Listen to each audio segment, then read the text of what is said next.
아마 결혼하신 분들은 다 한 번쯤은 들어보신 말이 있죠. 바로 착한 며느리 컴플렉스요.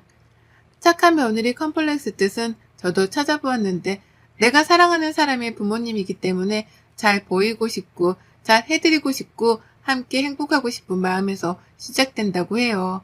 하지만 이런 마음 때문에 정작 본인의 진짜 몸과 마음을 돌보지 못하고 무리하게 시작하면 문제가 된다고들 하죠. 그러면 이런 착한 며느리병은 왜 걸릴까요?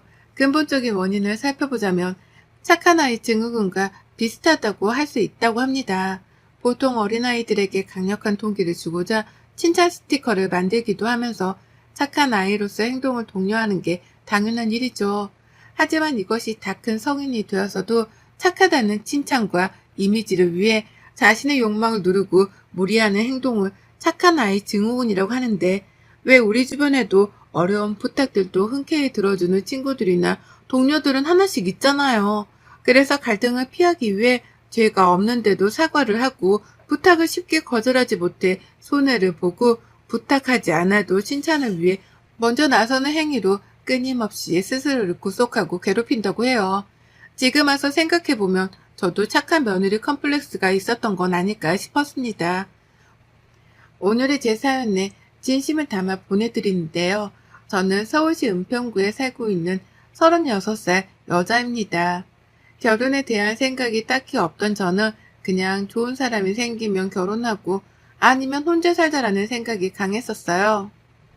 사실 요새 결혼하는 친구들 보면 남편과 많이 다투기도 하고 집 문제나 돈 문제로도 좋았던 사이까지 틀어지는 이야기도 많이 들리다 보니 어느 순간 결혼에 대한 환상이 점점 떨어졌습니다.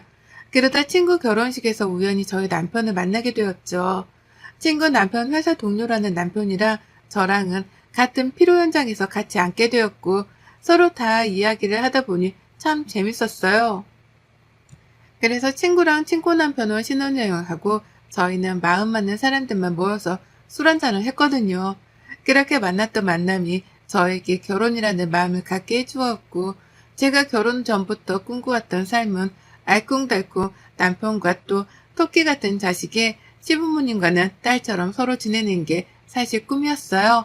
이게 비현실적이라고도 생각하시는 분들이 아마 많으실 거예요. 저는 그저 제 희망사항이었으니까요.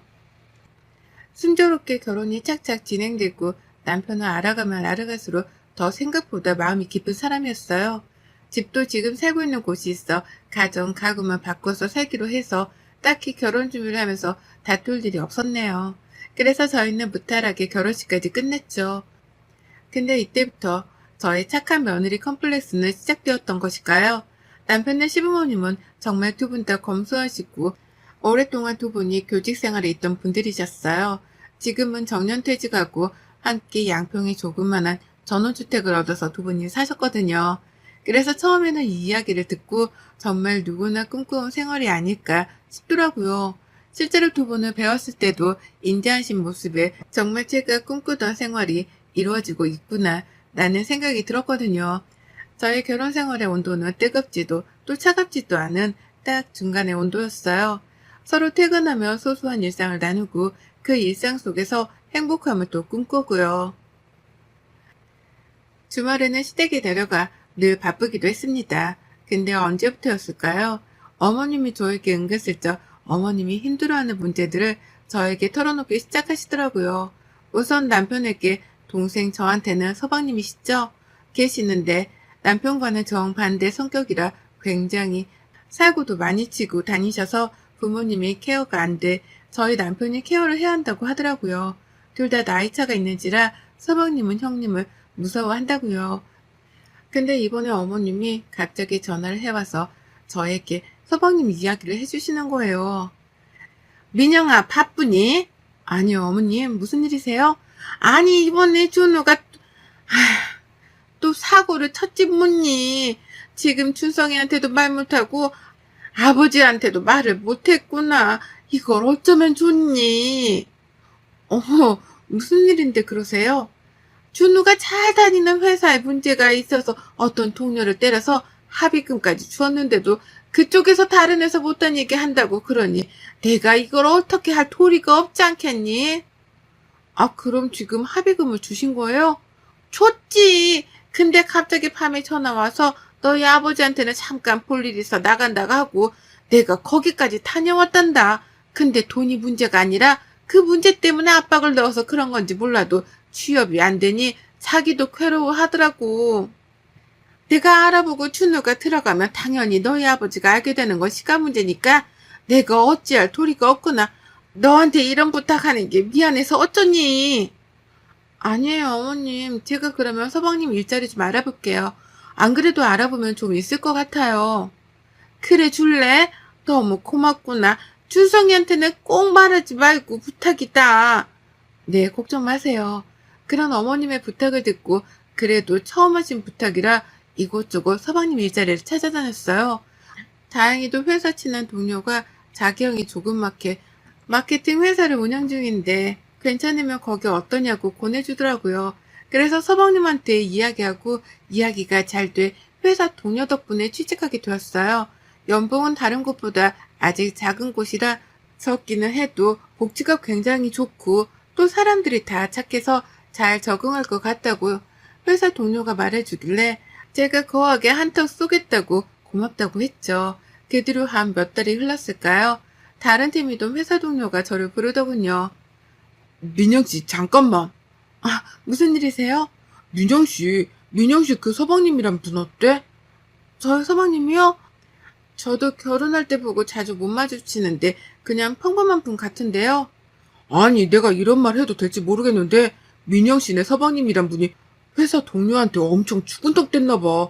근데 거기서 끝이 아니라 막 계속 전화하고 좋다고 하고, 그러니 그 동료가 이제 너무 힘들어서 형한테 그만둔다고 한 거지. 그 직원이 오래 다녔던 초창기 멤버라 형이 무슨 일이냐, 연봉을 더 올려주겠다 이러면서 잡았는데 자기 서방님 이야기를 하더라고. 그래서 형이 많이 화나서 그분을 불러 이야기했는데 자기는 그런 적이 없다면서. 그러니까 여자 직원이 지금까지 자기한테 문자 보낸 걸 또 보여주고 회사가 난리가 났대. 자기 서방님 그만두고 그 직원이 소송까지 한다는데 어떡해? 아, 제가 서방님께 전화해보고 다시 말씀드릴게요. 정말 죄송해요. 진짜 죄송합니다. 이게 무슨 청천벽력 같은 소리인지 바로 서방님께 전화를 걸었어요. 서방님, 저예요. 잘 지내셨죠? 아, 형수, 안 그래도 오랜만이에요. 내가 전화하려고 했는데 그 형수가 소개시켜준 회사 진짜 사이코 집단 같아요. 정말 나를 무슨 성추행범으로 몰아가는데 이게 말이 되냐고요. 그 기집애가 먼저 저한테 일 알려준다면서 시근덕대길래 나도 한번 놀아볼까 싶어서 그랬던 건데 이제 와서 제가 자기 스토킹 했네, 성희롱을 했네, 이딴 말이나 짓거리고 있으니 제가 열불이 터져서. 서방님, 요새 그런 문제들 많아서 조심하셔야 하는데 지금 그 여자분이 소송하신다고 하셨다면서요. 소송까지 하면 어머님, 아버님이나 형도 다 알게 될 텐데 그냥 미안하다고 하고 회사 그만두는 걸로 제가 이야기해볼게요. 사과를 우선 하셔야 할 것 같아요. 아니, 형수, 내가 사과를 왜 해요? 그 기집애가 먼저 나한테 꼬리를 쳤다니까? 서방님, 그것보다 소송까지 안 가는 게 중요하잖아요. 가면 변호사도 선임해야 하고 그러는데 제발 부탁해요. 이번에 형 알면 진짜 서방님 가만 안 놔둘 수도 있어요. 아씨, 진짜 더러워서 못 해먹겠네? 뚝. 그리고 회사 동료한테 정말 미안하다고 사죄한 뒤 거기 형님네 회사까지 찾아가서 제가 직접 그 사장님과 동료분에게 사과를 건넸습니다. 제가 열심히 정말 죄송하다고 마음을 담아 사과하니 그냥 회사 그만두는 걸로 마무리하자고 하시더라고요. 그 뒤로 좀 서방님은 잠잠하나 싶었지만 실상은 그게 아니었어요. 몇 개월 뒤 서방님이 시댁의 여자친구라고 데려왔는데 글쎄 그 여자분이 임신을 했다고 자기 살집 마련해달라고 난동을 피웠나 봐요. 우선 임신을 했다고 하니 어머님 아버님은 결혼식을 빨리 치러야 할 것 같다고 하고 집은 경기도 쪽 신축 아파트 전세를 얻어주셨나 봐요. 그래서 저는 이제 결혼도 하고 아이도 낳으면 좀 달라지시겠거니 했어요. 저희 남편도 이제 동생놈이 아빠가 되니 달라질 거라고 생각하고요.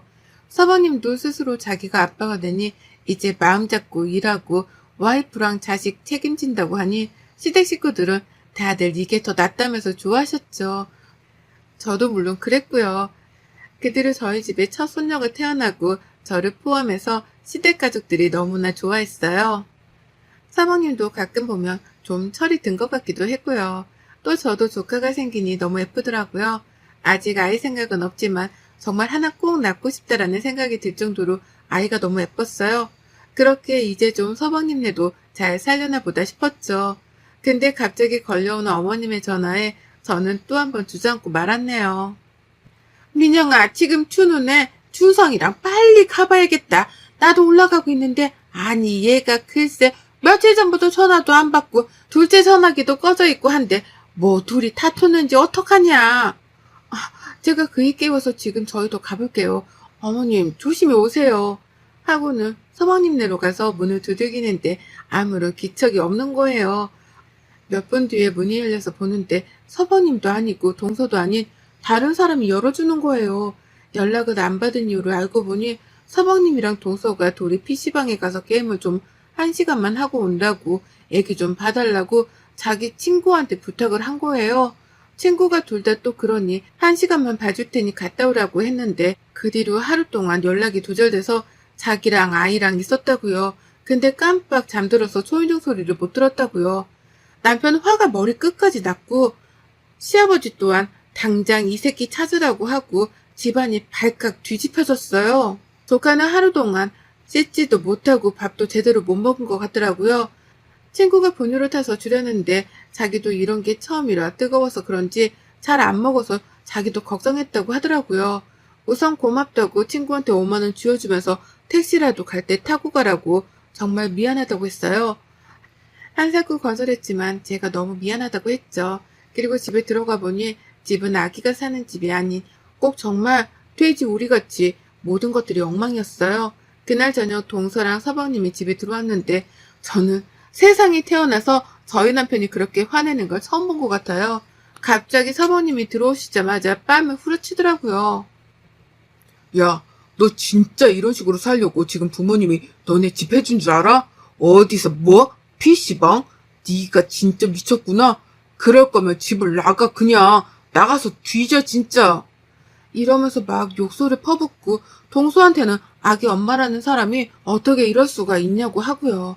하니 어머님은 울고 시아버지는 답답하신지 창밖만 보고 계시더라고요. 둘 다 술에 또 많이 취한 상태라 우선 거기서 아이를 둘 수 없어 저희가 데리고 시댁으로 내려왔어요. 아무것도 모른 채 자는 모습을, 조카 모습을 보니 정말 슬프더라고요. 그렇게 시댁에서 하루 자고 어떻게 할지 생각을 해보는데 어머님이 아침에 갑자기 저만 부르시더라고요. 민영아, 준우가 그러는데 어젯밤에 둘째가 짐 다 싸들고 집을 나갔다더라. 지금 준우가 찾으러 다니는데도 없고 집에 있는 현금이랑 결혼할 때 해주었던 폐물까지 싹 다 들고 나가서 지금 준우가 난리가 났더라. 어쩌면 좋니? 동서는 결혼하기 전부터 하고 나서도 서방님과 매일매일 다투고 하니까 그게 질려서 집을 나갔더라고요. 저도 거기서 그럼 어떻게 하냐 했어야 했는데 그때 제 착한 며느리 컴플렉스가 또다시 한번 부활을 하더군요. 근데 여기에서 더 큰 문제는 착한 며느리병에 고마워하는 것이 아니라 오히려 서방님은 더 저한테 바라고 시댁에서도 저한테 더 바랬던 것 같아요. 나이가 있으신 시부모님이 당장 조카를 맡아서 키우기에는 역부족이라 제가 회사에 휴직계를 내고 동서가 돌아올 때까지 키워달라는 시부모님의 간곡한 바람에 저는 또 그 부탁을 들어줄 수밖에 없었어요. 남편은 지금 누굴 보고 키우라 하냐고 그러면 자기도 집에 안 온다고 난리쳤지만 저는 너무 불쌍했어요. 조카가요. 아이가 부모님을 선택하고 태어난 건 아니잖아요. 그렇게 저는 팔자에도 없던 육아를 하고 하다 보니 안 아픈 곳이 없을 정도로 제 몸이 망가져 있더라고요. 근데 아빠라는 사람은 매일 술에 쪄들어서 집에 들어오지도 않고 친구도 만나고 또 어디서 여자도 만나고 하고 그러는 것 같더라고요. 그러다 저의 착한 며느리 컴플렉스가 사라지는 날이 찾아왔어요. 그날도 여느 때와 같이 조카를 재우고 있는데 시부모님이 지방에 장례식에 다녀와야 한다고 해서 제가 하루 동안 조카를 보기로 했었어요.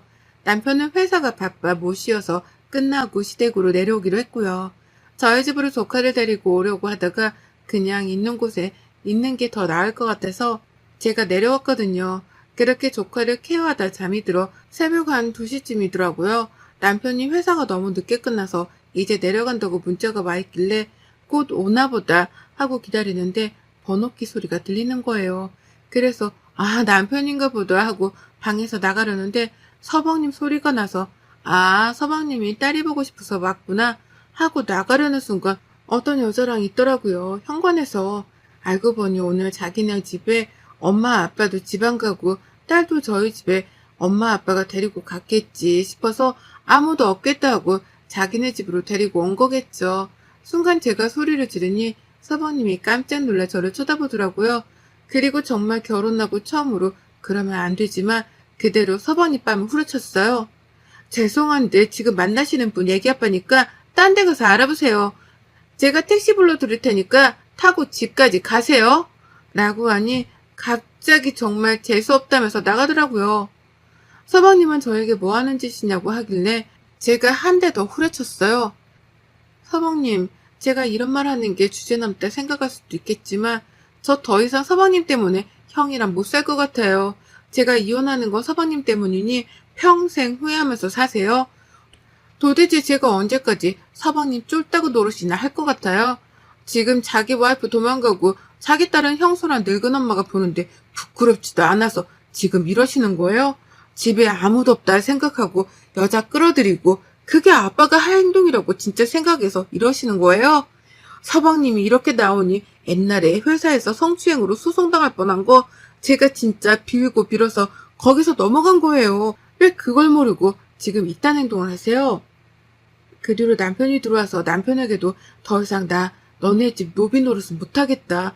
내가 호구도 아니고 회사 휴직계 내고 얘 보는데 고맙다. 미안하다고만 하지. 진짜 실질적으로 행동하는 게 누가 있냐.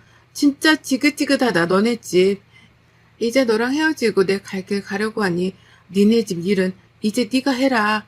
더 이상 나 착한 척 못하겠다. 하고 그대로 택시 타고 올라갔어요. 며칠을 핸드폰 꺼놓고 생각을 해보니 착하다는 기준은 누구에게나 다른 것인데 모든 일이 왜 이렇게 주마등처럼 스쳐 지나가는지 딸 같은 며느리가 되기 위해서 진짜 열심히 했다고 생각했는데 이건 고질병이었더라고요. 며칠이 지나고 시댁에 가서 선전포고를 냈어요. 어머님, 아버님, 저 더 이상 이 사람과 살지 못할 것 같습니다. 그 이유는 제가 말을 안 해도 잘 아실 거라 생각해요. 지금까지 제가 너무 착한 척하며 살아왔다는 것을 느끼고 더 이상 이렇게 서방님 뒤치다꺼리 하면서 살 수 없을 것 같아요.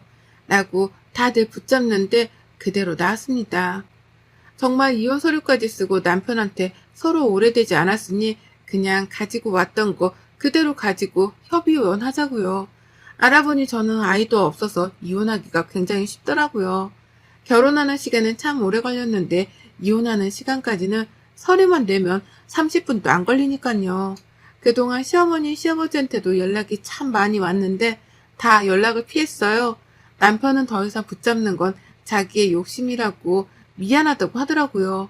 이혼 서류를 접수하러 가기 전날 집에 누군가 초인종을 눌렀어요. 보니 서방님이더라고요.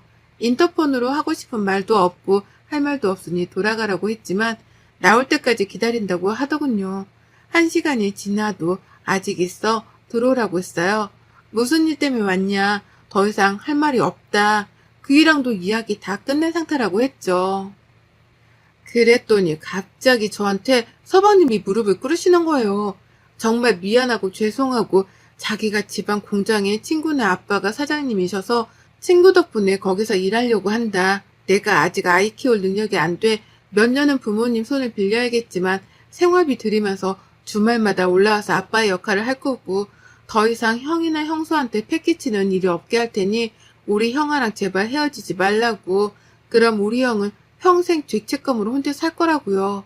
형이 참 강한 사람이라고 생각했는데 하루는 방에서 흐느껴 우는 모습을 보았는데 그때 정신이 들었대요.